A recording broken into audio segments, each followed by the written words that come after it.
Madam, magbuhat ko karon og puto maya. Una, 2 latang coconut milk. Then, yung brown sugar. Kunti lang yung sugar, guys. At saka ginger. At saka glutinous rice. So, ang gamitin natin ngayon yung rice cooker. So, ilagay ko muna yung glutinous rice. Yan, glutinous rice, guys. Ubusin natin. Kasi sayang. So, next is coconut milk. 2 latang coconut milk ang ginamit ko, guys. Mga madam. Yan, ubusin natin. Sayang naman. So, 2 ang ginamit ko. Yan, pangalawa na yan. Then, i-mix natin. Sunod, yung brown sugar.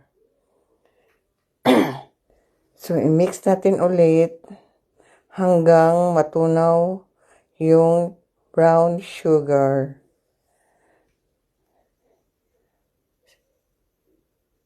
So, natunaw na siya, guys. Ilagay na naman natin yung ginger. Yan, ginger, guys.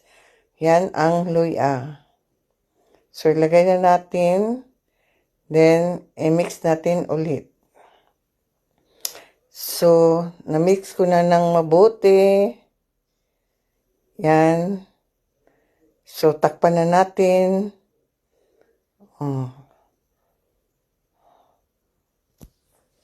Hintay tayo, guys, 30 minutes. So, mix natin ulit para hindi siya matigas.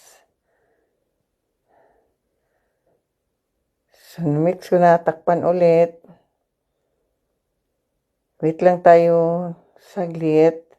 So, naluto na siya, guys, yung puto maya. Tingnan nyo. Tingnan nyo, guys, yung puto maya ko. Yan, luto na siya, guys. Thank you for watching. Bye!